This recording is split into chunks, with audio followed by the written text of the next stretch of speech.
प्रतिज्ञा पत्रमा छलफल गरौँ भनेर पठाएको क्वेशनमा पनि अब रिप रिप रिप रिप भनेर पठाइदिएको छ कि बाख्रा बाख्रा बाख्रा भनेर पठाइदिएको छ कि प्रमाण प्रमाण प्रमाण भनेर पठाइदिएको छ। त्यही भएर पनि तपाईँले पनि क्वेशन नसोधी नरहन सक्नु भएको होला। म आफै पनि यो क्वेशन त आउँछ मान्य रवि लामिछानेको नाममा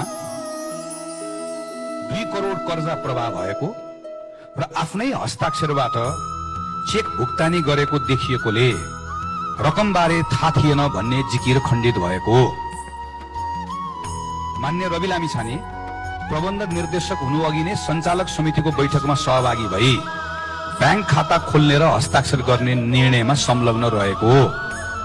मान्य रवि लामिछानेले निशुल्क शेयर पाएको दावी गरे तापनि उक्त शेयर लगानी गर्नको लागि सहकारीकै रकम प्रयोग गरेको। मान्य रवि लामिछानेले आधिकारिक रूपमा अलग भएको भनिएको मिति पश्चात पनि कम्पनीको 100औं चेकहरूमा निरन्तर रूपमा हस्ताक्षर गरिरहेको।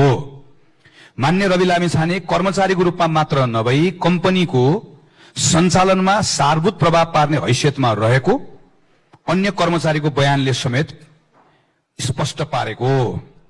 मान्य रवि लामिछानेले सुप्रिम सहकारीको रु 10 करोड 79 लाख गैर कानूनी रूपमा गोर्खा मिडियामा लगी संगठित अपराध गरेको दावी रहेको। मान्य रवि लामिछाने कम्पनी स्थापना भएको दिनदेखि नै 15% शेयर धनी रहेको र व्यवस्थापनमा सुरुदेखि नै संलग्न देखिएको। यो अहिले मैले पढेर सुनाएको कुरा चाहिँ यो मैले भनेको होइन।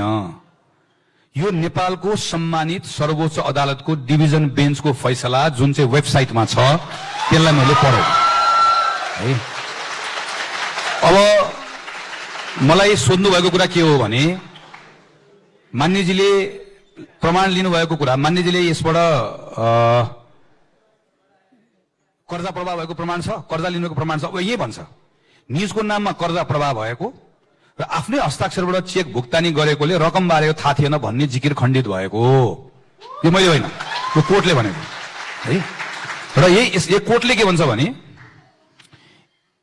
सूर्यदर्शन बचत तथा ऋणमा 1.5 अरब रुपियाँ हिनामिना गोर्खा मिडियामा त्यसबाट 30 करोड प्रवाह भएको। सुप्रिम बचतले के भन्छ यसको बारेमा? रूपन्देहीको कोर्टले के भन्छ? मान्यजीको नाममा बिना धितो 2 करोड ऋण प्रवाह भएको। चितवनको कोर्टले के भन्छ? मान्यजीको नाममा 11 करोड 70 लाख गोर्खा मिडियामा गएको र मान्यजीले हस्ताक्षर गरेको 414 वटा चेकहरू फेला परेको। अब काठमाडौँले के भन्छ? काठमाडौँको कोर्टले के भन्छ?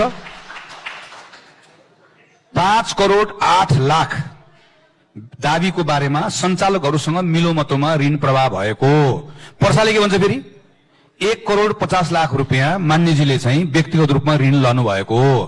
अब यो सबै मैले एउटा पनि मैले भनेको होइन। यो मलाई अहिले भन्ने मन पनि छैन, खास मलाई यो विषयमा प्रवेश गर्ने मन पनि थिएन। तर अब मैले प्रतिज्ञा पत्रमा छलफल गरौँ भनेर पठाएको क्वेशनमा पनि अब रिप रिप रिप रिप भनेर पठाइदिएको छ कि बाख्रा बाख्रा बाख्रा भनेर पठाइदिएको छ कि प्रमाण प्रमाण प्रमाण भनेर पठाइदिएको छ। त्यही भएर पनि तपाईँले पनि क्वेशन नसोधी नरहन सक्नु भएको होला। म आफै पनि यो क्वेशन त आउँछ भनेर चाहिँ यो अघि आएको जस्तै गरिकन यो अरू जस्तो प्रतिज्ञा पत्रको आएकै थियो।